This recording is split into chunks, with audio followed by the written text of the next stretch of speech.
오늘 어버이 주일 하나님께서 우리에게 주시는 말씀은 요한복음 19장 25절로 27절 말씀입니다.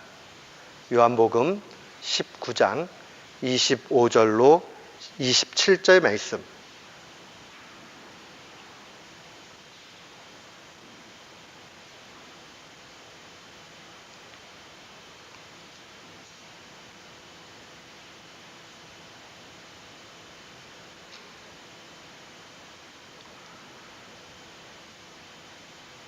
우리 같은 마음으로 25절로 27절 말씀 봉독토록 합니다.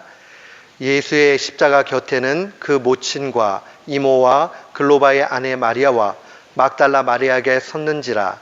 예수께서 그 모친과 사랑하시는 제자가 곁에 섰는 것을 보시고 그 모친께 말씀하시되 여자여 보소서 아들이니이다 하고 또 그 제자에게 이르시되 보라 네 어머니라 하신대 그때부터 그 제자가 자기 집에 모시니라. 아멘. 오늘 어머니 주일을 맞이해서 특별히 이 말씀을 주님 앞에 증거하기를 원합니다. 오늘 저는 본문 말씀 요한복음 19장 25절로 27절 말씀을 통해서 사랑의 사도가 증언하는 예수님의 사랑이라는 제목으로 주의 말씀을 선포하도록 하겠습니다. 만약 누군가가 우리에게 질문합니다. 과연 그리스도인들은 무엇을 믿습니까? 라고 질문한다면 우리는 뭐라고 대답을 할까요? 여러 대답을 할 수 있지만 우리는 근본적으로 이렇게 답변할 수 있습니다. 우리는 주 예수 그리스도를 믿습니다. 주 예수 그리스도를 믿습니다. 라는 이 말을 풀어서 쉽게 생각하면 나의 인생의, 나의 삶의 주인이 예수님이시고 또한 나를 구원하실 분은 예수님밖에 없습니다. 라는 그러한 고백이 바로 주 예수 그리스도라는 고백입니다. 근데 이 고백을 하면 그냥 단순한 문제로 끝나지 않아요. 이것이 우리의 삶 가운데 열매를 맺기 시작하면 이 신앙 고백은 삶의 변화로 나타납니다. 그 삶의 변화는 두 가지의 모습으로 나타납니다. 하나는 하나님을 부단히 사랑하게 됩니다. 또한 두 번째는 이웃을 사랑하게 됩니다. 그래서 이 종교를 연구하는 종교학자들이 기독교를 정의할 때 한마디로 이렇게 이야기합니다. 사랑의 종교다. 왜냐하면 하나님을 부단히 사랑하고 이웃을 사랑하는 것이 삶의 변화의 모습으로 열매 맺기 때문에 그러합니다. 그런 의미에서 보면 우리는 부단히 우리의 삶 가운데 하나님을 사랑하는 것, 이웃을 사랑하는 것을 나타내야 됩니다. 저는 특별히 오늘 요한복음에 나타난 요한의 증언을 통해서 하나님이 어떻게 우리를 사랑하셨는가 뿐만 아니라 우리가 어떻게 하나님과 이웃을 사랑해야 되는가 하는 것을 살펴보기 원합니다. 우리가 잘 알지만 예수님의 12제자 가운데 요한 사도는 특별한 별명을 가지고 있었습니다. 사람들이 사랑하는 제자, 예수님이 사랑하시는 제자라고 얘기하면 요한을 지칭합니다. 그런 의미에서 사람들이 사랑의 사도라고 그렇게 이야기했습니다. 이 요한 사도에 얽혀있는 그러한 전승들이 몇 가지 소개가 되고 있는데 그 중에 하나가 초대 교부였던 제롬이 증언한 내용에 의하면 이제 이 노쇠한 요한 사도가 설교를 거의 못할 죽음을 임박한 그런 상황들이 되었다고 합니다. 요한 사도는 가장 오래 이 땅에 살았던 하나님의 사람이었습니다. 한 94세 정도의 하나님의 인도함을 받았다라고 얘기하니까 지금도 94세면 굉장히 장수했다 이 정도 얘기할 수 있는데 당시로 보면 아주 장수하신 분이 이 요한 사도였습니다. 그런데 이 요한 사도가 이 부축을 받고 단에 올라가 가지고 한마디 설교를 하면 그 설교는 항상 이렇게 설교했다고 합니다. 여러분들 사랑하세요. 여러분들 사랑하세요. 그 이야기를 어렵게 하고는 단으로 내려왔다고 그래요. 그러면 거기 있던 사람들이 많은 은혜를 받고 그 한마디 메시지에 그냥 눈물을 주르르 흘렀다는 전승이 있습니다. 또 어떤 사람들이 가가지고 요한 선생님 왜 마지막에 항상 설교를 하면 이 얘기밖에 하지 않습니까? 좀 다른 얘기는 없습니까? 내가 여러 번 들었는데 선생님 설교 좀 다른 설교 하나 좀 해주면 어떨까요? 그랬더니 요한 사도가 그렇게 이야기했습니다. 사랑하면 그것으로 족합니다.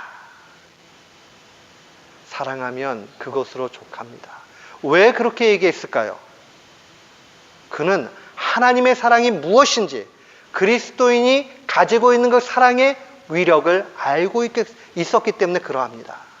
그러니까 그냥 세속적인 사랑의 얘기, 사랑 타령이 아니었어요. 그는 하나님의 사랑을 눈으로 봤고 그런 가운데 마지막 놓치지 말고 전해야 될 것이 사랑이라 하는 것을 잘 알고 있었습니다. 사랑의 사도는 복음서도 하나 썼고 또한 서신서도 썼습니다. 요한일서 4장 20절에 그는 이러한 메시지를 증거합니다. 누구든지 하나님을 사랑하노라 하고 그 형제를 미워하면 이는 거짓말하는 자니 보는 바 그 형제를 사랑치 아니하는 자는 보지 못하는 바 하나님을 사랑할 수 없느니라 라고 단언했습니다. 정말 하나님의 사랑이 그 속에 있다라고 얘기하면 이웃을 사랑하지 않고는 견딜 수 없게 돼 있다라고 그렇게 이야기하는 겁니다. 왜 요한 사도가 이처럼 사랑의 사도가 되었고 마지막까지 사랑의 메시지를 전했을까요? 우리가 복음서에서 보면 알지만 요한 사도는 불과 같은 사람이었어요. 그래서 성질이 아주 급하고 그 다음에 버럭 화를 잘 내는 그런 사람이었어요. 근데 온유한 사랑의 사도가 된 데는 특별한 이유가 있습니다. 그는 예수님의 사랑을 듬뿍 받았을 뿐만 아니라 오늘 본문의 이 사건의 주인공이기도 합니다. 오늘 본문 말씀은 우리가 잘 아는 말씀입니다. 예수님이 십자가에 달리시는 그 때의 광경들 속에서 이제 세 번째 말씀, 그 제3원, 3원이 바로 여자여 보소서 하는 말로 시작되는 이 메시지입니다. 여기 보면 이 사건 가운데서 이 요한 사도가 사랑의 사도가 될 수밖에 없었다는 사실을 분명히 보게 됩니다. 예수님께서 천상의 일을 알고 계시고 하늘의 일을 전해주시면서 이 땅 가운데 어떻게 행하셨는가 하는 것에 아주 정점을 보이는 것이 오늘 본문의 사건입니다. 오늘 26절 말씀 보면 자기 어머니에게 말씀하시되 여자여 보소서 아들이니이다 라고 그렇게 얘기합니다. 자기 어머니에게 말씀하시되 여자여 보소서 아들이니이다. 분명히 여기 보면 어머니라는 단어가 나오고 여자라는 단어가 나옵니다. 근데 여기에 이 단어가 한국말에도 다르지만 헬라어 원문에도 달라요. 이 어머니라고 얘기하는 단어는 우리가 일반적으로 얘기하는 mother, 그런 단어로 쓰여진 겁니다. 근데 이 여자라고 얘기하는 귀네라는 단어가 있어요. 근데 이제 부를 때는 귀나이 이렇게 불렀죠. 여자요 이렇게 얘기했어요. 근데 이것을 연구해 보면 아주 귀부인들 존칭한다는 의미도 있지만 성경 속에서 정말 그렇게 사용했느냐 하는 데는 학자들 간에 논란이 있습니다. 근데 예수님은 분명히 그곳에서 어머니 이렇게 부르지 않고 귀나이, 여자요 이렇게 부르고 있단 말입니다. 이게 도대체 무슨 의미를 가지고 있을까 하는 생각을 분명히 하게 됩니다. 많은 사람들이 묵상을 하고 이 본문을 어떻게 해석을 해야 되지? 예수님이 그렇게 무리하신 분이 아닌데 어쩌자고 이렇게 말씀하셨지? 라는 생각이 듭니다. 학자들도 그렇게 보고 저도 복음적인 입장에서 묵상해 볼 때에 이 사역은 예수님께서 메시아로서의 그 모습을 나타내신다 볼 수 있습니다. 메시아이시니까 얼마든지 육신의 어머니를 향해서 여자여 부를 수 있지요.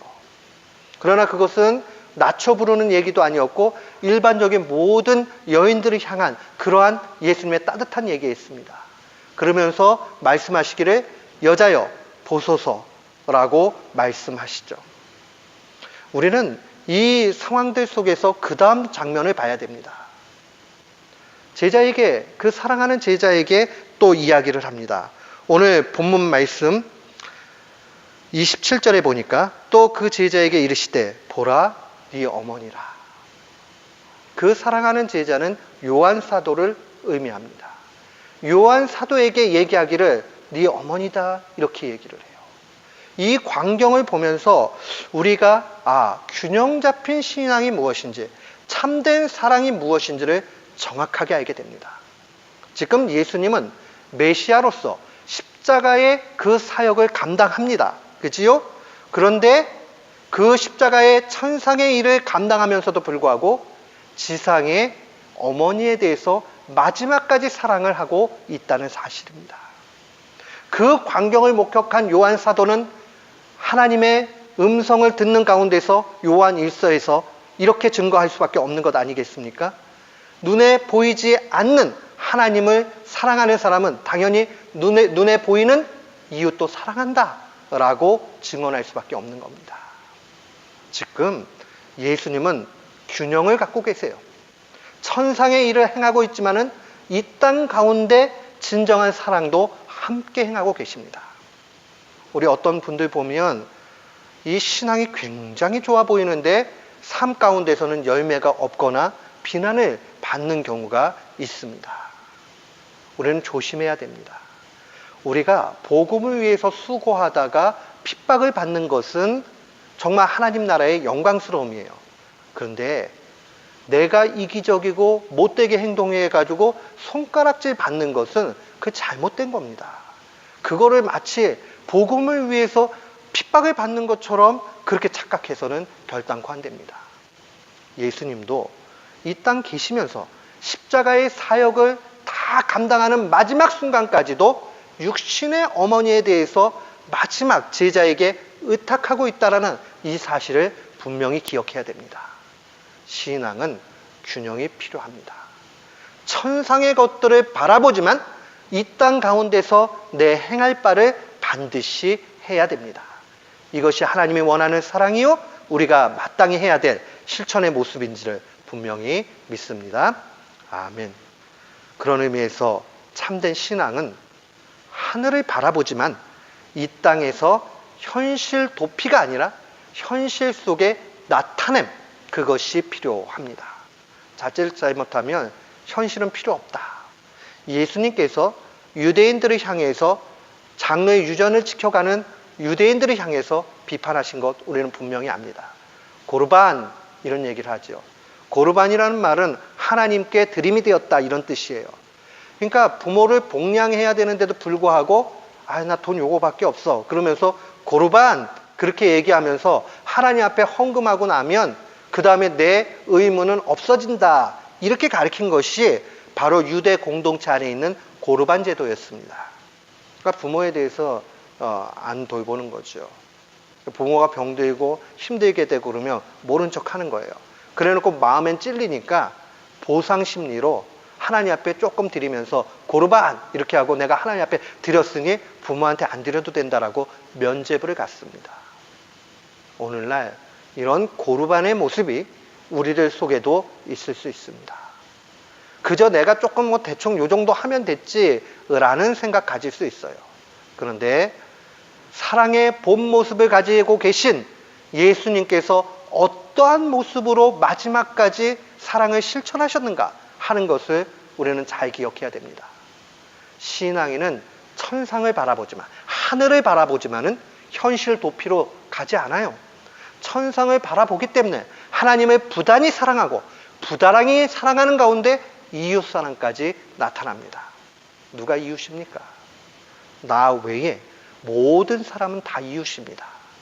어머니도 아버지도 자녀들도 다 이웃이에요. 그러니 사랑해야 됩니다. 그것이 주님의 뜻이고 우리가 마땅히 나아가야 될 그러한 모습입니다. 하늘 사역 이루셨다고 이 땅 가운데 사랑의 모습을 간과하지 않으셨던 예수님의 모습 분명히 봐야 됩니다. 그러면 문득 우리는 이런 예수님의 또 다른 가르침이 생각이 납니다. 마가복음 10장에 보면 29절로 30절에 예수님이 이런 말씀을 하셨어요. 예수께서 이르시되 내가 진실로 너희에게 이르노니, 이 진실로 이르노니 할 때는 항상 우리가 귀를 쫑긋해야 된다고 그랬지요. 예수님의 독특한 어법입니다. 강조할 때 쓰시는 예수님의 말투예요. 예수께서 이르시되 내가 진실로 너희에게 이르노니 나와 복음을 위하여 집이나 형제나 자매나 어머니나 아버지나 자식이나 전토, 땅이에요, 땅을 버린 자는 현세에 있어 집과 형제와 자매와 어머니와 자식과 전토를 100배나 받되 박해를 겸하여 받고 내세에 영생을 받지 못할 자가 없다. 이런 말씀도 하셨어요. 그러면 부모님도 자녀도 이리 버려야 되는데 이거 어떻게 하라는 말씀인가? 혼란이 될 수가 있어요. 근데 하나님의 계산법은 우리의 상식과 매우 다릅니다. 우리는 그래요. 있으면서 엄마가, 아빠가 나보다 우리 언니를 더 좋아하는 것 같아. 내 동생을 더 좋아하는 것 같아. 자꾸 그런 생각을 해요. 그죠? 그러니까는 나는 요만큼 좋아하고 그 다음에 내 형제들이 이만큼 더 좋아하는 것 같이 그렇게 생각을 한단 말이에요. 근데 엄밀하게 사랑의 크기에서 이렇게 보면 똑같이 해준다고 해서 똑같이 못 해줄 수도 있지만 그 사랑의 정도는 동일하다. 그렇게 얘기할 수 있어요. 그 옛날 어른들이 10손가락 깨물어가지고 안 아픈 손가락 없다라고 하는 그 말이 그런 얘기 아니겠어요? 우리가 하나님을 가장 우선시해서 사랑한다라는 것은 하나님은 100만큼 사랑하고 부모님은 80, 그 다음에 자녀는 60, 그 뜻이 아니에요. 모두를 다 100으로 사랑하세요. 다 그렇게 사랑하는 거예요. 내가 할 수 있는 대로 최선을 다해가지고 100으로 사랑하는 겁니다. 그런데 가장 우선순위를 하나님께 둔다는 것은 하나님이 원하시는 지금 이 순간의 원하심, 그거에 초점을 맞춰가지고 한다는 뜻입니다. 그러니까 우리가 부모님을 사랑한다, 하나님을 사랑한다, 하나님이 부모님께 지금 더 열심으로 뭔가를 원하신다라고 생각하면 부모님께 그렇게 하세요. 그러면 그거 하나님 사랑하는 거예요. 하나님 뜻대로 하는 거니까. 근데 내가 자꾸 내 자녀를 사랑하기는 하는데 내가 자꾸 자녀한테 너무 집착하는 것 같아요. 그러니까 하나님이 자꾸 너 지금 네가 사랑하는 거 참 귀하기는 하지만은 그거 전부 다가 아니야 라고 하는 마음이 들었어요. 그러면 내가 조금 스텝을 뒤로 좀 빼야 되겠구나 하는 생각을 하고 할 수 있지요. 그것이 하나님을 가장 우선시하는 거예요. 오늘 이 본문의 말씀 마가복음 10장 29절로 30절 말씀 보면 나와 복음을 위하여 집이나 형제나 자매나 어머니나 아버지나 자식이나 전토를 벌인 것. 그러니까 제일 우선순위는 예수님과 복음을 위해서 그러하는가 하는 얘기입니다. 우리가 이 사실을 명확하게 잘 알아야 됩니다.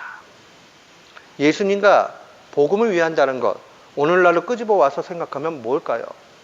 내가 복음을 위해서 선교사로 나가야 돼요. 그러다 보니까 외국에 나가 있으면은 이 부모님들 다 챙기지 못해요. 최선을 다한다고 그러지만 옛날 누가 그러더라고요. 떨어져 있으면은 불효라고. 제가 미국 와보니까 절실히 느끼는 게 그거예요. 떨어져 있으니까 뭐 해드릴 수도 없고 뭐 할 수도 없어요. 그게 그냥 불효예요. 그러나 복음 위해서 그래 될 수 있단 말입니다. 그리고 학업을 열심히 해서 또 나가야 될 때 그렇게 될 수 있지요. 또 남을 위해서 희생하다 보니까 그럴 수 있습니다. 여러분, 우리가 부모님에게 최선을 다하고 이웃에게 최선을 다하지만은 그게 환경적으로 우리에게 잘 용납이 되지 않을 때 있어요. 그러나 만약에요, 우리가 정말 그렇게 떨어져 있어서 내 부모님한테 그렇게 할 수 없는 상황이지만 복음과 예수님을 위해서 누군가를 돕고 열심히 뛰어가지고 산다면 부모님이 그거 보고 어떤 마음이 들까요? 흡족해요. 야, 저게 복음을 위해서 또 다른 사람들을 위해서 저렇게 헌신하는구나 하고 흡족한 마음이 있으면 그게 부모님에게 선물이 되는 것 아니겠어요? 그치요? 그러면 부모님들이 그걸 기쁘게 여깁니다. 여러분, 집안의 가장은 가족을 위해서 열심히 일합니다. 한 나라의 대통령은 그 나라 국민을 위해서 열심히 일을 합니다. 유엔 사무총장은 세계의 대통령이 돼가지고 세계의 사람들을 위해서 일합니다. 그러다 보면 사생활 없어요. 그렇게 살다 보면 좀 손해보고 희생해야 될 것 많이 생겨요. 그렇지만은 그거 바라보면서 부모님들이 야, 이거 나한테는 아무것도 안 하는구나, 그렇게 생각하실 부모님 없어요. 그렇죠? 하나님은 어떠시겠어요? 하나님은 그렇게 바르게 살아가고 그렇게 나아갈 때에 최선을 다하는 그 모습을 바라보면서 흡족하게 생각하신다. 지금 예수님께서 천상의 사랑을 이 땅 지상에 어떻게 끄집어내려 가지고 보여주시는가를 우리는 잘 도전받아야 됩니다.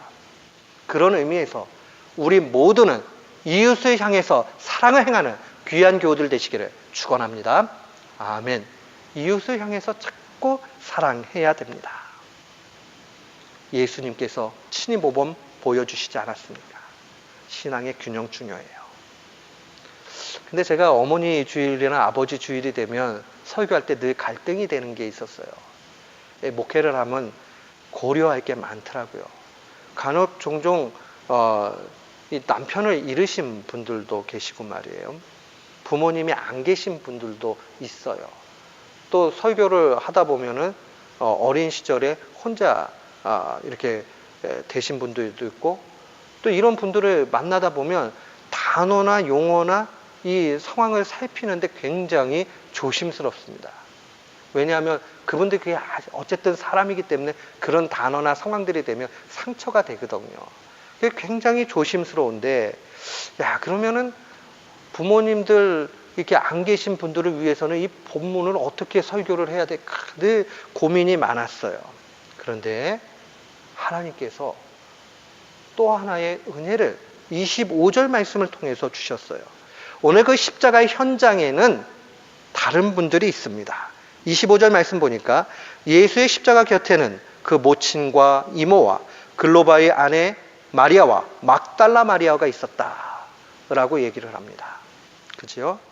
그런데 예수님의 동생들 분명히 있었어요. 예수님의 동생들이 분명히 있었는데 오늘 본문 말씀에 보니까 마지막 상황에서 이 예수님이 육신의 어머니였던 마리아를 누구한테 의탁합니까? 요한 사도에게 하고 있단 말입니다. 그거 왜 그럴까? 한번 잘 생각해 보세요. 왜 여인들에게도 맡기지 않고 요한 사도에게 맡겼을까?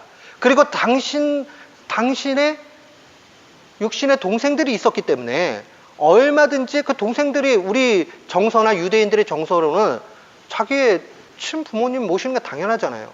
그러면 장남이 십자가에 죽으신다 할지라도 그래도 동생들한테 맡기는 게 일반적이잖아요. 근데 왜 이렇게 했을까?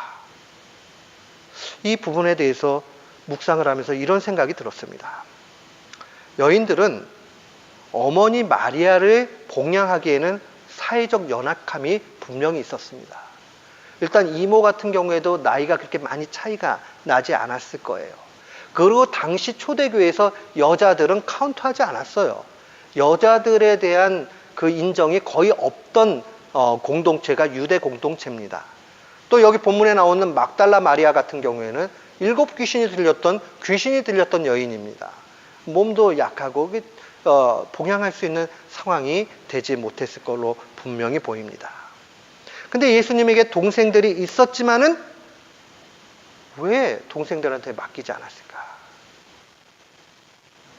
지금 부활하신 예수 그리스도를 온전히 만나기 전까지 예수님의 제자들은 아마 회심하지 못했을 겁니다. 온전히 예수 그리스도를 믿지 못했을 겁니다. 그러니까 그 현장에도 오지 않았고요. 그러니 그 맡길 수가 없는 겁니다.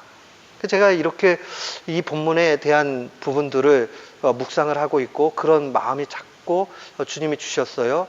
그러다가 이제 마지막에 주석을 이제 좀 이렇게 살펴를 보는데 아주 저명한 뉴욕에 있는 뉴욕 신학 대학의 유니온 신학교라고 있습니다. 그 뉴욕에 있는 유니온 신학교의 아주 유명한 교수님이 예전에 계셨는데 이분이 레이먼드 브라운이라는 신학 교수님이에요. 이분이 얼마만큼 뛰어나냐면 이분은 원래 캐토릭 사자입니다.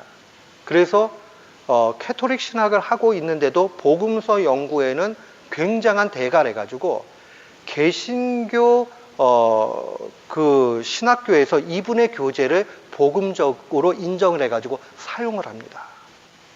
그러니까 이분의 책들이 웬만한 보수적인 신학교에서 다 교재로 사용을 해요.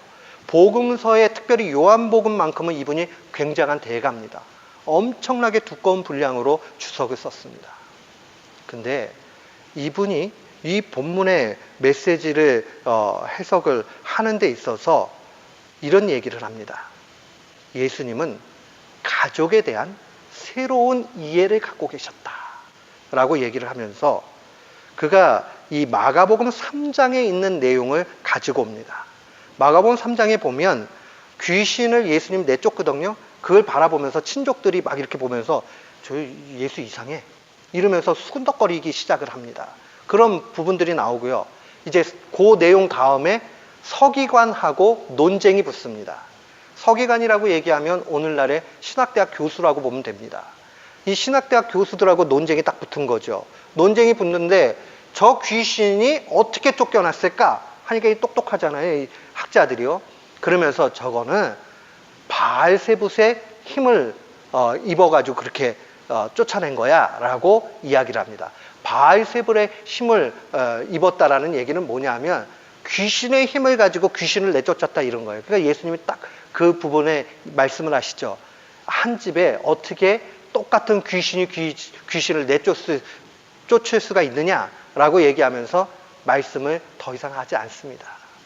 그렇게 논쟁이 마무리될 그쯤에 이제 한 사람이 와가지고 얘기합니다. 그때에 예수의 어머니와 동생들이 와서 밖에 서서 사람들을 보내어 예수를 부릅니다. 그러니까 이제 사람이 와가지고 예수님, 거기 어머니하고 동생들이 왔네요. 그러니까 주님이 이런 말씀을 하십니다. 누가 나의 어머니고 나의 동생들이냐 라고 얘기를 하면서 35절에 누구든지 하나님 뜻대로 행하는 자가 내 형제요 자매요 어머니라고 말씀하십니다. 이 말씀을 보면서 마음에 큰 감격이 왔습니다. 저도 작년에 아버지가 돌아가시고 나서 마음이 한켠이 굉장히 쓸쓸한 부분이 있는데 마음에 큰 위로가 되었던 게 뭐냐면 교회 공동체 안에 사회 공동체 안에 다른 믿음의 분들 우리가 부모님으로 여기고 또 이웃으로 여기고 또 형제로 여기고 자매로 여겨서 그 공동체를 확장해서 생각하면 얼마든지 우리가 이 땅 가운데 천상을 바라보지만 사랑을 실천하는 예수님의 사람이 될 수 있다 확신이 듭니다. 우리에게는 그 모습이 필요합니다. 저는 우리 피스메이커 교회가 가족 공동체 되기를 원합니다. 서로 가족이 돼서 사랑으로 같이 해주는 거예요. 그러면 외로웠던 마음도 점점 사랑으로 채워지게 되어 있습니다. 저는 우리 교우들이 착하기를 바랍니다. 착한 교인들이 자꾸 착한 모습을 보이면 처음에 안 착했던 사람이 와가지고도요 착한 걸 흉내내야 돼요. 왜냐하면 그 공동체 안에 그냥 들어가야 되니까. 그러다 보면 자기도 모르는 사이에 착한 사람이 됩니다. 자꾸 사랑하고 감싸주고 또 신경 써주고 이런 거 자꾸 보게 되면 아 저렇게 하는 것이 옳구나 하고 자기도 모르는 사이에 그걸 배우게 돼 있어요. 싸움하면요 반대가 되는 거죠. 비난하고 싸움하고 불평하고 그러면 그것만 배우게 돼 있어요. 그러니 우리는 우리 교회가 가족 공동체 되어야 되겠다 하는 결단이 우리 가운데 있기를 축원합니다. 우리가 그렇게 나아가게 될 때에 아름다운 교회로 나아가게 됩니다. 오늘 십자가의 최고의 사랑을 완성하신 예수님은 우리에게 사랑을 어떻게 행해야 되는지 명확하게 보여주셨습니다. 첫 번째로 예수님이 아주 미천한 모습으로 하나님이 친히 우리를 사랑하셔서 육신의 몸으로 이 땅에 오셨죠. 육신의 몸을 입고 오셨다는 것 자체가 큰 사랑인 동시에 낮아지심입니다. 비천함이에요. 신학자들은 예수님이 이 땅 가운데 오신 이 성육신의 사건을 일컬어서 자기 비하다 이런 말로 사용합니다. 자기를 최고로 낮추는 것. 자기를 최고로 낮추시고 나서 그 다음에 예수님은 하나님을 사랑하는 것과 이웃을 사랑하는 것을 분리하지 않았습니다. 하나님을 사랑하기 때문에 이 땅 가운데 십자가의 그 큰 사랑을 완수하면서 마지막까지 자신의 육신에 묻힌 마리아를 정말 사랑하는 모습을 끝까지 보였습니다. 천상의 것을 지상의 사랑의 열매로 나타내셨습니다. 그리고 우리도 당연히 그렇게 해야 되지 않겠어요? 하나님의 사랑을 받았다. 하나님이 사랑이시다. 내가 구원받았다. 그러면 구원받았으니 나는 대단하다. 이러면서 뽐내고 악하게 살아가는 것이 아니라 구원받았기 때문에 그 은혜에 감격해서 많은 이들을 사랑해야 됩니다. 신앙 고백과 삶이 분리되지 않으셨다 하는 것을 분명히 알아야 됩니다. 또한 가족에 대해서 예수님은 새롭게 이해하셨습니다. 예수님 바라보고 있는 것은 육신적인 혈연의 관계의 가족 그 차원을 넘어서서 신앙 공동체 가족이라는 사실을 분명히 갖고 계셨습니다. 저는 우리 교회가 그렇게 될 수 있다라고 확신합니다. 자꾸 누군가가 뭐가 필요할까 관심을 가져보세요. 아, 저 사람이 요거 좀 필요하지 않을까? 아, 저분은 오늘 하루를 어떻게 지냈을까? 목회자만 그 마음을 갖는 것이 아니라 우리 교우들이 서로 그 마음을 갖게 된다면 그 사랑이 점점 커지게 되고, 사랑이 커지게 되면 하나님께서 그 사랑 많은 교회에 사람들을 안 보내주시겠어요? 정말 우리가 다른 것 해야 되는 것 아니라 정말 하나님을 잘 섬기고 그것이 이웃사랑으로 나타나고 우리의 삶의 변화로 나타나게 되면 아, 그 착한 교회고 좋은 교회인데 그러면 하나님이 하나님의 양떼를 이끌어 주시는 건 당연하지 않겠어요? 상처 있고 힘들고 한 사람들, 야, 너는 거기 가가지고 사랑 좀 받아. 사랑 좀 받으면 좀 나아질 거야 라고 그렇게 하시지 않으시겠어요? 그러니 우리 당장 지금 우리가 미약해도 오늘 2018년도 어버이 주일 맞이해가지고 마음에 작정하셔야 돼요. 나 사랑의 사람 돼야 되겠다. 불같은 요한 사도도 성령 받으니 사랑의 사도 됐어요. 그러니 사랑해야 됩니다. 오늘 우리 결단합시다. 우리 모두는 하나님을 사랑하기 때문에 이웃을 지극히 사랑하는 귀한 교우들 되시기를 주님의 이름으로 축원합니다. 아멘.